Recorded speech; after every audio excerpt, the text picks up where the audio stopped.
What's up, gang? Hope you're doing well. One of you from the Discord was actually asking me what I thought about this J-Lou one dribble workout. Insane. We'll be the judge of that, of course. So go check out J-Lou, go like, go subscribe, go follow, do all that good stuff. Let's get into the workout. Shout out to y'all for getting me to 100K. I am so 100K? He's up to 202,000 now. thankful. Thank you so much. When was this? And to show my appreciation. 1 year ago. Moving Congrats. what I asked for, which is my one ball dribble tutorial. So let's get it, man. Oh, it's probably really quiet to you guys. Sorry. Just all All the right, way. we'll skip ahead. Go support him over at Factor. Don't even know if the activation code or all that would be good. You guys know my thoughts about dribble workouts and one-on-one individual stuff, right? Like if it's just one person individual workouts, I typically am just okay with all of them. Like whatever gets you to get the ball in your hands and go do a workout, I typically think is good. Down all the way to half court, purpose of the video, but usually how I used to do it, I used to go all the way down full court, all the way back.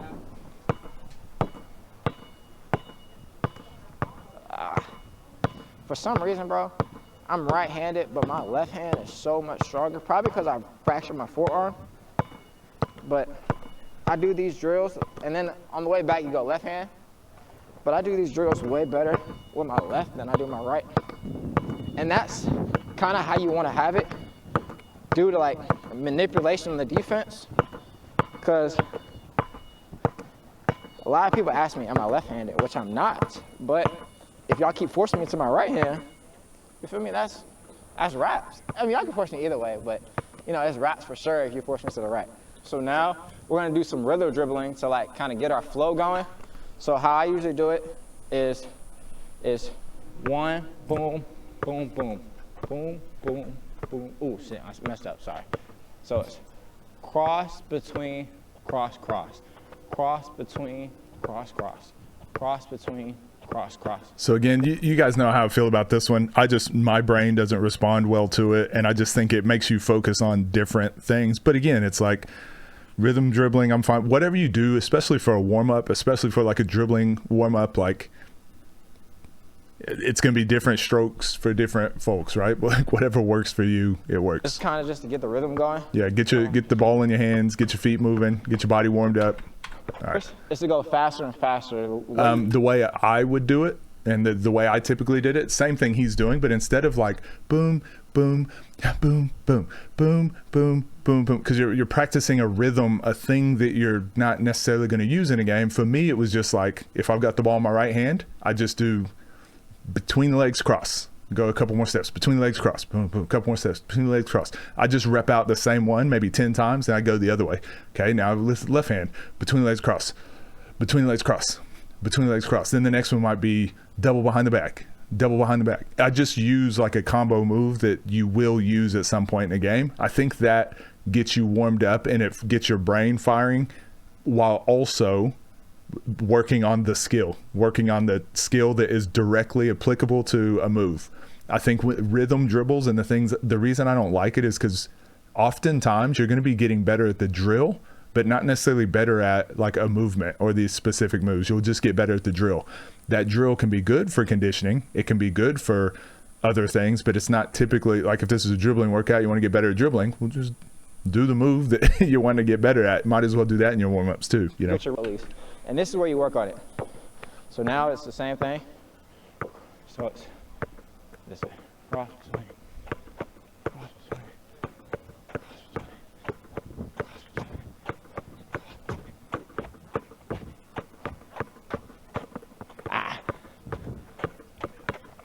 The All right, drill, we'll skip. that's the number one important thing that I always will discuss. Because in the game, if you lose it, you can't just pick that hoe up and just like start the drill over again. You gotta like finesse it. You gotta keep your dribble. Keep going. And so when you're doing these drills, you lose it, like, you know, you lose it, get that bit back somehow and then get back to the drill, you know? Get that bit back. Get that bit back. Can't just pick that hoe up. Nobody said. No, he's exactly right. I'm really big on that too. No matter what type of workout you're doing, I don't like when coaches are like, stop, go back to the beginning. Like if you're dribbling and you lose it in a workout, like gather it back and finish, and then go back and be like, okay, yeah, I messed up on that one thing. This is another rhythm dribble I like to do as well. It helps with like every aspect. cross between behind the back, pound. Cross between behind the back, pound. All right, so we'll skip ahead because it's pretty much just another variation. So, but it's keep it in control, whether you're perfectly fine or fatigued.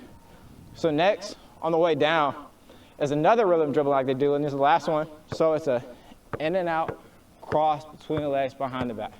In and out, cross between the legs. This is the one. This is the dribble combo that I used to do this, and it messed me up so bad because then I'd revert to doing it like in a game, and again I'd be doing the move, but not really the movement. So I used to go in out, cross between the legs behind the back into a shot. It's like I had the rhythm dribble. I could do the rhythm dribble, but I could never just like boom in and out to the basket. In, out, cross to the basket, in, out, cross into a shot. Like, so when you're practicing these as a move rather than the movements themselves, once you understand the movements, once you build up being able to go in and out, one dribble to the basket, in and out, pull up, okay? Same thing with the other hand. Once you build that up, then you can go, now let's go crossover, one dribble to the basket, crossover, one dribble to the basket, one dribble, pull up, whatever it is. Like, once you practice each of those individually, then you can just combine them and mix and match them, and all of the moves can work together interchangeably. But we just practice, we do so many of these sort of rhythm dribble sort of things where like it's you're building up that habit. You're getting better at the drill, getting better at the rhythm. On the back.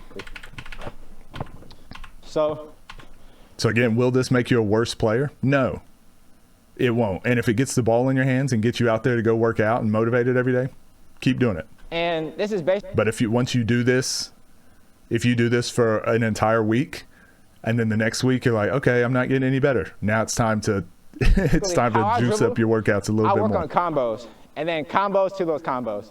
So my reaction time is just like that due to the fact of how I train. Combos. I can come in, and you will see during the video, come in and do an in and out. You know, that's the first part of the drill. Further in the drill, I'll do an in and out behind the back. And the reason why I'm training this, because let's say I come down, a person stops my in and out, just off of reactive time and me working on during this, I can just do a simple double move. So first coming down, just simple in and outs. And we're gonna use this line right here to exaggerate the movement. And that's, I always say this, the reason why I'm so shifty basically, because I exaggerate all my movements. A lot of people do in and outs like this. They're not going anywhere. But if I do this, you know, it makes it sound like I'm trying. I'd clean that up a little bit. I think your fakes. So one thing I would change to make this a little bit better, I think always finishing off the drill, going like to the basket and scoring. So how does this apply to scoring the basketball? How does it apply to getting 2 feet in the key? So again, this is just like a full court move, and it kind of loses it kind of becomes detached from how you apply it into a game. I think just start at the 3-point line and then boom, make your in and out, over exaggerate. I think is really good what he's talking about. I told you guys about that. Sedale threat actually taught me that. Over exaggerate. But your over exaggerate should look like a drive. So we're not in and out like he did. I'm not selling it like that. We're selling it like this, like we're driving, boom, in and out. And then we're just driving to the right now. So the reason I say put the basket there, it's better to help you imagine that fake drive, because my normal crossover one dribble finish would look like this, not this. Okay, so now that I know it looks like this, now I can imagine my in and out a little bit better. In and out is faking like I'm going that direction. Boom, now I'm going to the right. Okay, so I think that helps. Then one dribble finish. If you want to do like 3 in and outs and then finish off with that, that's fine. So you would just put like 3 cones, like from half court, 1 cone, 2 cones, 3 cones. Once you get to the 3-point line, make that your last cone. And then that can be the real rep where you go score. So you can go in and out, in and out, in and out. You get to that 3-point line, in and out, full speed, 1 dribble to the basket, finish. Then you just walk back up to the top and you do it again. Maybe you do that 3 on your right side, 3 on your left side. Then you go to the next crossover you want to work on. I think that's a really good way to do it and applies directly to a game. And there, it's an art of changing speeds as well too. So right now, the first one we're going to do crosses, and these are more for the quick dribbles. So I want you to go an uncomfortable speed that you're not used to, because eventually you'll be able to get to it, but right now we're just getting better. That's why we're here, to get better. So again, we're gonna use this medium line for reference. So boom, boom, boom, boom. Again, you can put cones down into this and just go around them. I like having cones because I simulate that it's like a player's foot. So, you know, I'm really big on like where we're stepping on the court and getting around their foot, getting shoulders past their hips. So same thing, you put a cone on the ground, cones on the ground, and you can weave through. It's really good for like spatial awareness and getting players to understand, like getting your foot to a space, bouncing the ball through the space, getting your other foot there, and then doing the same thing again. So you kind of get aware of where your hands and feet move in unison and around the ball. This is really good for rhythm sort of stuff too. I'm really pedantic on, so this helps you develop your onside step a little bit better. So see how he's crossing, he's going onside step, and then, but then I'm big here with my foot, like what particular footwork you want. So it's like onside step, onside step, onside step, onside step. And then you can spread out the cone so they're further. So it's a bigger onside step, bigger onside step. So the next one is to shift people, because we're trying to, you know, we're trying to mess some people up, you feel me? We're trying to sell these moves real hard. So for instance, like, that's the same move as like that. So you want to make every move with a purpose. For instance, like boxing like a jab, you feel me? Well, a lot of times they grunt when they hit that jab because they're emphasizing that jab. They're trying to make it powerful. Same with tennis, why you hear all the screaming and all that type of stuff. You know, it may sound weird, but that's how you get your power, your grunts and all that type of stuff. It's funny because it's absolutely true. I learned this from one of my best friends who's no longer with us, but he used to do this in high school when he'd start running. Whenever he'd make his move, he'd go like that, and I used to think it was funny, but it's also because I didn't know how to go full speed. I didn't know like what that meant, but it's like if you're tensing everything up, your diaphragm, everything squeezes, your abs are contracting, and you're pushing with your glutes, and you're just everything's going at one time. That just happens. That's the noise that happens. So now when you're making your fakes, you should be able to generate that same thing, but fake and go the opposite direction. So yeah, he's 100% right. So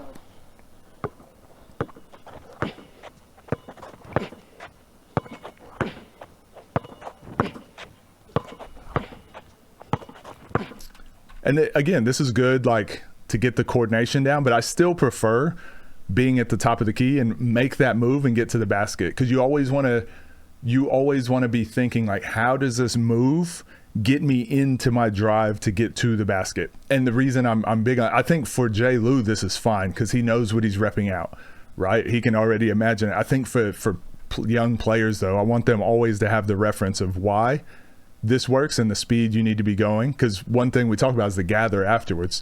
Doesn't matter if you cross someone, if that next dribble out going to the basket doesn't get you anywhere, or if you're bad on that gather. So I think that's a good thing to always keep in mind.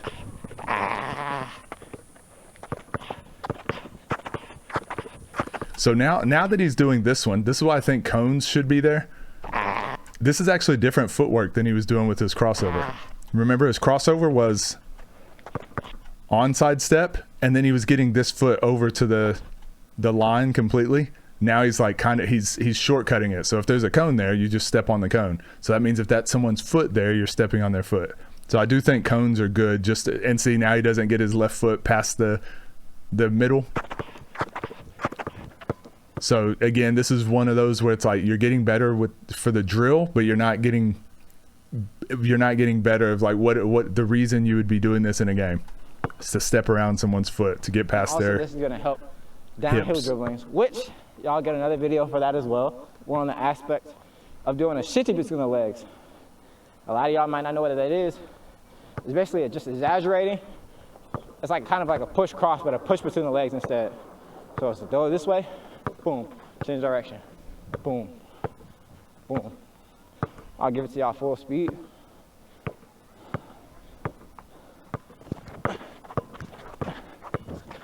So a lot of people call this an anchor step. I don't think he probably hasn't watched or seen other people explain it. I think this to me just kind of looks like Like this looks like you're trying to slow down, boom, and become slow, rather than if you can get that anchor step, you can actually plant your right leg. It's hard for me to show you with just sitting at the camera, but you can actually plant this leg and use that to push yourself forward. He's using his front foot to slow himself down, feels like. So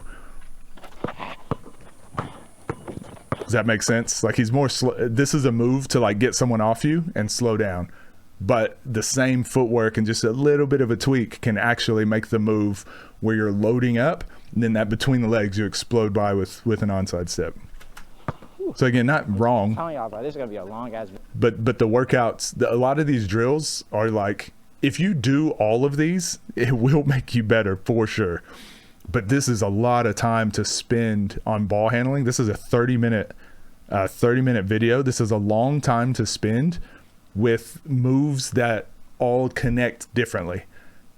For a player that only has an hour a day or an hour and a half a day to train, or less than that, like 10 minutes, about 10 minutes is what you need to spend on your ball handling, and then the rest should like be the rest of your workout. So I think whenever you're trying to get better at dribbling, you don't need 30 minutes of all these different moves that some transfer and some you're kind of double handling some of them. Video, so y'all welcome. So now what we're gonna be doing is between the legs, and again, y'all gonna see how I wrap so fast, why I wrap so fast, because again, I'm trying to change direction real fast. Of course, the key to this is to slap your butt. You saw that move. Oh, what's that? What's moving back? My fault. But you're gonna slap your butt. That's the key to helping with it, to help it wrap around to you.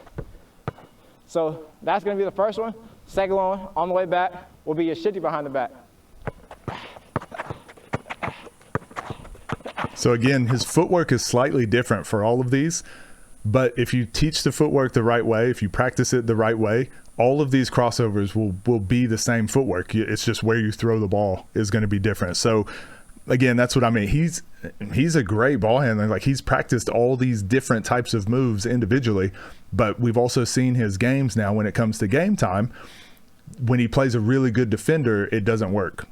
And there's a reason some of those moves work and some of them don't. And it's because some of the moves he has really like proper footwork and they have a proper counter, and there's like a strong stance that he can be in.